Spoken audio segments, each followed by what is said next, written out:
Shalom, shalom.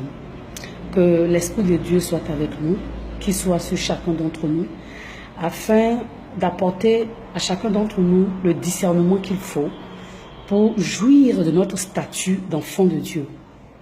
Parce qu'aujourd'hui, beaucoup de choses se passent dans la vie des enfants de Dieu. Il y a un passage dans la Bible qui dit « Les princes sont à terre et les esclaves sont sur les chevaux ». Mais aujourd'hui, nous nous rendons compte que c'est dans la maison de Dieu même qu'on nous fait tomber de nos chevaux, que nous marchons à terre. Les problèmes aujourd'hui, nous allons les trouver dans la maison de notre Père. Pourquoi? Parce que nombreux sont ceux qui parmi nous, je ne sais pas qui les a appelés. Je ne sais pas les instructions de qui ils suivent. Je ne sais pas quel mandat ils ont, quelle est leur feuille de route. Est-ce que c'est de conduire le peuple dans le vert pâturage auprès des sources d'eau paisibles, ou bien est-ce que c'est conduire le peuple dans les chemins rocailleux? Je ne sais pas. Nous avons donné notre vie à Dieu pour avoir une vie meilleure, pour bénéficier des résultats de la nouvelle naissance, pour bénéficier de cette nouvelle vie que nous recevons lorsque nous acceptons le Seigneur Jésus-Christ dans notre vie. Une vie, bien sûr, pas dénuée de problèmes et de difficultés, non. Mais qui apporte une force intérieure capable d'affronter ces difficultés-là.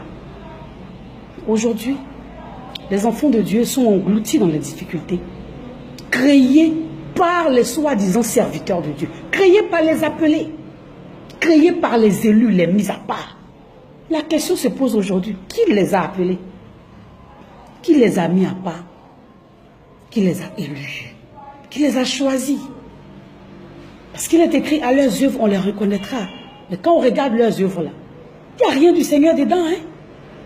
Il n'y a rien des promesses que nous avons reçues dedans. Hein? J'aimerais parler de quelque chose. Ça là, on ne m'a pas raconté. J'ai vécu ça. C'est en Côte d'Ivoire. Une sœur en Christ est allée dans une église avec son fiancé. Elle est coiffeuse. Le fiancé, il travaille dans une banque. Donc, ils sont arrivés dans l'église. Évidemment, quand on est dans la maison de notre papa, on a envie de donner. On a envie de participer. On a envie d'exprimer notre zèle avec les moyens que nous avons. Si c'est quelqu'un qui n'a pas l'argent, il a envie de laver le temple, il a envie d'essuyer le temple, il a envie de nettoyer la maison du serviteur de Dieu. Si c'est celui qui a l'argent, il veut mettre cet argent à la disposition de Dieu. Mais qu'est-ce qui se passe aujourd'hui? Quand ceux-là, qui se sont appelés là, vous tombez dans leurs mains, ils vont vous sortir des révélations qu'on ne sait pas où ils ont pris ça. Non, Dieu dit que la femme est la cote de son mari. Toi, tu ne peux pas travailler dans une banque et ta cote va être dans coiffure. Non, vous devez être à peu près la même chose. Wablou. Vous avez enlevé ça où? Et c'est fini, hein? On va commencer à dire non, la femme là, c'est pas ta femme. Et puis cette soeur dont je parle, c'est elle qui avait reçu Christ. Elle a emmené son fiancé banquier à Christ et elle lui a dit, allons dans mon église. Vous voyez combien de fois vous êtes méchants? Vous voyez combien de fois vous êtes méchants? Ne venez pas à l'église seul. Venez avec des gens, invitez des gens. Mais la première personne que nous invitons, c'est ceux que nous aimons et qui nous aiment.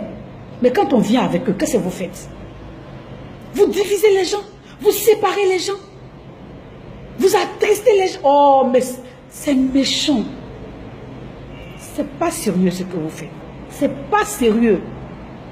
Je vous dis, cette soeur-là, de fil en aiguille, ils lui ont arraché son fiancé pour la remettre à une autre fille qui travaillait dans une autre banque. Pourquoi?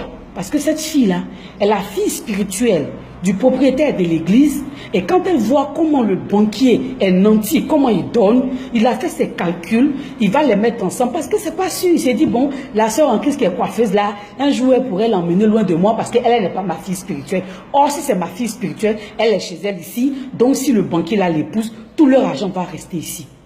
Hey! Vous êtes sorciers. Vous êtes sorciers, hein? Cette fille-là, j'étais dans un moment de jeûne, elle m'entendait prier tous les jours de 2h à 4h, de 2h à 4h. Elle est venue taper à ma porte un matin à 3h, pleurant comme ça, se jeter à mes pieds, expliquer ce problème-là. Est-ce que c'est sérieux même ce que vous faites? Est-ce que c'est sérieux? Non, c'est pas, j'ai même pas envie de vous regarder dans les yeux. C'est pas sérieux. C'est pas sérieux. Arrêtez ça. Arrêtez ça. Les filles viennent dans les églises. Qu'est-ce que vous faites encore? Non, Dieu m'a dit que toi, tu seras mon épouse. C'est toi qui es ma cote. On va marcher ensemble. On va marcher ensemble là. Tu couches avec l'enfant des gens. Tu as déjà fini de l'épouser. Tu as fini de l'épouser.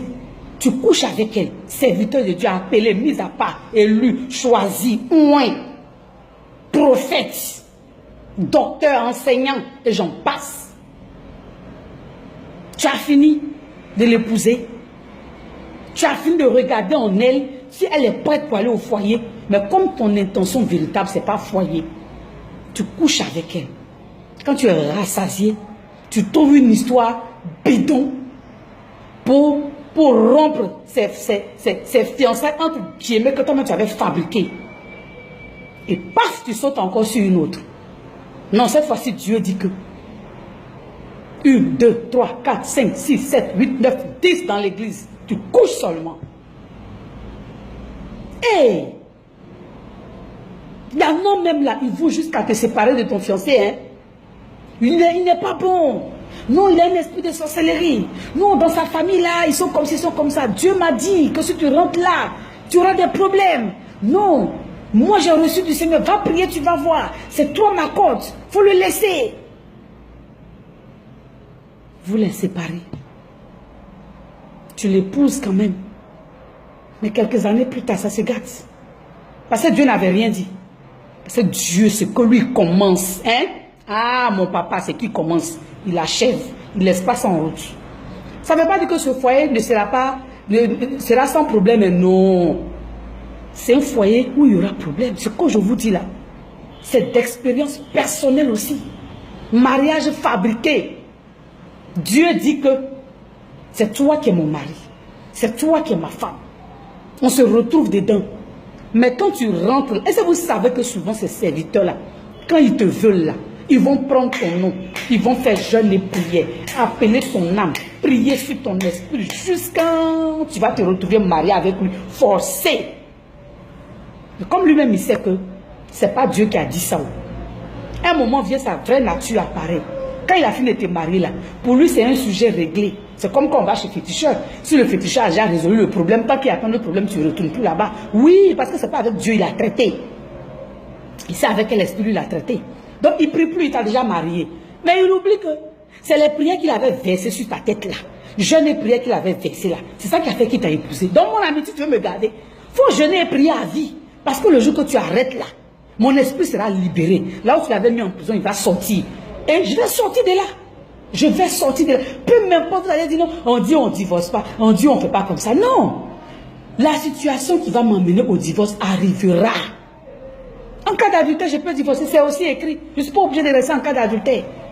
Non, arrêtez. J'ai dit à quelqu'un, si Dieu refuse l'adultère, si Dieu refuse l'adultère, autant qu'il refuse le divorce, et que toi tu emmènes l'adultère dans le foyer, c'est que tu as appelé le divorce aussi dans le foyer. Oui, oui, oui, oui. Donc si vous ne voulez pas que l'un vienne, n'appelez pas l'autre. Sinon si vous appelez l'un, l'autre va venir. Vous restez là à faire vivre des vies impossibles aux filles de Dieu, aux princesses de l'Éternel des armées, et vous voulez qu'elles vous subissent. Pourquoi? Tu es oint. C'est toi qui es oint, moi je ne suis pas oint. Tu es trop béni, moi je ne suis pas béni. Il y en a même qui vont jusqu'à dire que c'est à cause de leur onction que toi tu es béni. C'est à cause de leur plaisir. Ils mentent. La relation avec Dieu est individuelle. C'est vrai. En tant que ton époux, en tant que ton chef, s'il prie pour toi, il y a des retombées bénéfiques. Mais c'est comme ça que toi, en tant que son épouse aussi, si tu intercèdes pour lui, il y a des retombées bénéfiques. Non, nombreux sont nous, les femmes, qui avons intercédé pour des hommes et il y a eu des bénéfices. Donc ne croyez pas que c'est Dieu, il vous a ou vous seul. Il dit non, je fais descendre de mon esprit sur toute chair. La femme aussi a une chair. Donc elle reçoit l'esprit de Dieu. Arrêtez de mettre les princesses, les enfants de Dieu dans vos prisons que vous avez fabriquées vous-même. On nous libère du joug du monde. Vous voulez nous mettre sous vos jougs bizarres. Vous n'êtes même pas de bons serviteurs même pour dire que non, au bout là-bas, vous allez vous repentir, vous allez vous recéder, puis tout va se mettre en ordre. Vous êtes dans les mêmes conneries, vous mettez les enfants des gens dedans. Pourquoi? Pourquoi? Si tu l'as obtenu avec jeûne et prière, continue de prier et de jeûner, ne mange plus. Comme ça, elle va rester dans ton foyer à vie. Qu'est-ce que ça veut dire? À cause de vous, même les ouvriers de la maison de Dieu ne prennent même plus la tâche au sérieux. Puisque vous-même, vous voyez, vous n'êtes pas en train de faire les choses avec sérieux. Vous faites les choses avec légèreté, avec un esprit de va t'asseoir. C'est comme ça qu'on se retrouve avec un groupe musical, par exemple, dans une église, où chantre, comme une chanson disait, crabé, crabette se monte dessus. Chantre, ça se monte dessus. C'est quoi ça là? C'est quoi ça là? Diacre, diaconesse, ça se grimpe dessus. Ancien et ancienne, ça s'agrippe. C'est quoi tout ça là? Hein? Parce qu'ils ont vu le serviteur lui-même, le pasteur lui-même, s'agripper à tout ce qui bouge. Donc c'est permis, c'est un laisser-aller. C'est un laisser-aller. Oh, arrêtez ça, c'est vilain là. Mettez de l'ordre dans la maison de Dieu. Rebâtissons les murs, s'il vous plaît. Il y a un désordre qui ne dit pas son nom qui est là. Et ça sent mauvais. C'est un amas nauséabond qui est devant Dieu. C'est horrible. C'est horrible, je vous assure. Il faut arrêter l'hémorragie. C'est pas bon. Après, c'est pour dire non, la Bible a parlé des signes des anciens temps. Normalement, ça doit. Vous êtes obligé d'être ceux par lesquels le scandale va rentrer dans la maison. On dit malheur à celui par lequel le scandale arrive. Vous êtes obligé d'être ceux par lesquels le scandale doit arriver. Je ne sais même plus comment je vais vous parler. Tellement ça m'énerve cette histoire-là. Il y a eu combien de Judas? C'était un seul Judas, non? Aujourd'hui, c'est des multitudes de Judas. Vous êtes obligé d'être l'instrument par lequel le scandale va arriver. Et vous ne changez pas. Puis même pour vous enfoncer, vous marchez par affinité. Vous faites des groupes de serviteurs de Dieu qui font les mêmes choses. Qui couchent toutes les fidèles, qui séparent les fiancés et les fiancés, qui... Arrêtez ça, arrêtez. Le peuple pleure, hein. Le peuple pleure. Et leurs cris arrivent jusqu'en devant Dieu. Leurs larmes sont versées devant le trône de Dieu. Leurs larmes inondent les pieds de l'Éternel. Arrêtez ça. Arrêtez ça. Ne dites pas qu'on ne vous a pas parlé. Arrêtez ça.